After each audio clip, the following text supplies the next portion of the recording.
Hello, I'm Brian Fox. Welcome to I Hate Rock Music. And this video is going to be about a classic British blues rock band, kind of a supergroup in a way, called Broken Glass.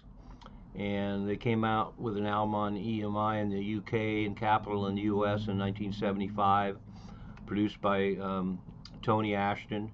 He was in Ashton, Gardner and Dyke and a number of other notable UK bands. But quite a lineup. Rob Rawlinson on bass, Mac Poole on drums, Robbie Blunt on guitar. Let's remember he was in Bronco, and then he was also in Silverhead, and ended up in Robert Plant's band. And so really cool to hear him in this blues band. And then Tony Ashton on keyboards, the infamous Stan Webb on guitar and vocals from Chicken Shack, and then Miller Anderson on vocals and guitar from Keith Hartley band. So really an all-star band. And of course, coming out in 1975, it leaves behind a lot of the rawness of the blues bands before that, like Keith Hartley and Savoy Brown and Chicken Shack and things like that, for definitely a more accessible sound. But one of the things I like about it is there's three singers in it, and so you get a spate of really interesting blues singers, and then you get a lot of really tasty guitar work, and it's definitely a lot more subtle as far as the guitar work compared to all those guitar players' previous work.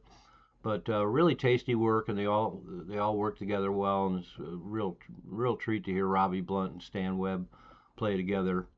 But pretty strong material and a lot of variety, and that's one of the things that keep me coming back to this record. I bought it when it came out just because it looked really good, and I was pleasantly surprised. And so for those of you who like those old British blues bands, you really need to give this one a try.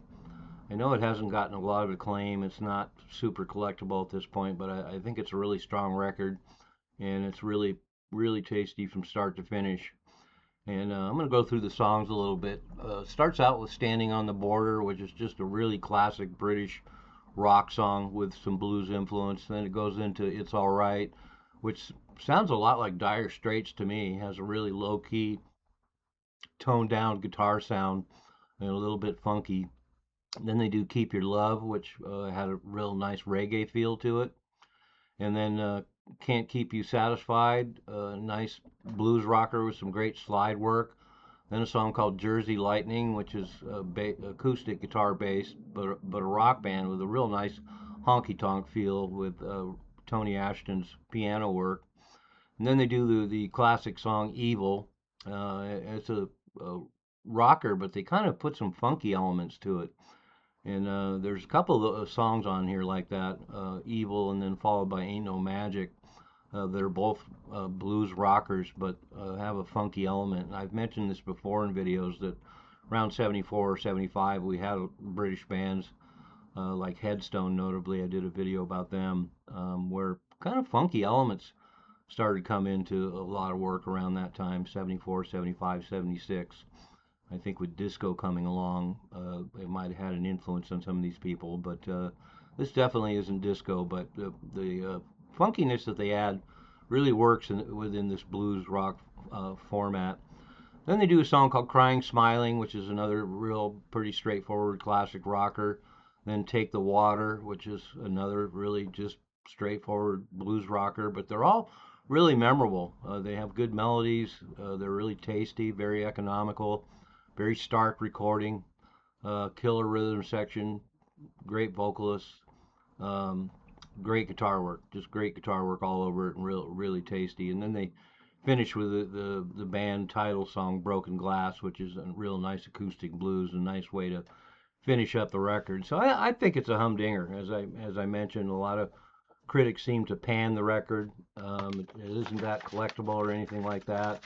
It's not really startling compared to some of the catalogs of some of these people involved in the band, but it's a really solid record and just a really good listen. And so I keep coming back to it, and it still sounds good to me 50 years later. So um, that says something, to have that kind of longevity where I still put it on and it still sounds really fresh and really good. And it's a record that makes you feel pretty good because it's just super classic, tasty blues based rock done really well with a lot of restraint, and that's one of the things I think that ends up being a strength of the record. That it's just has a nice restraint to it. The arrangements aren't overly complicated. They just get the job done, and a lot of talent there, and they're all very seasoned by the time they made this record. And so I think it's a humdinger. It's too bad they didn't do another album. So there we have it, Broken Glass. Link posted below. Check them out. Thanks for watching.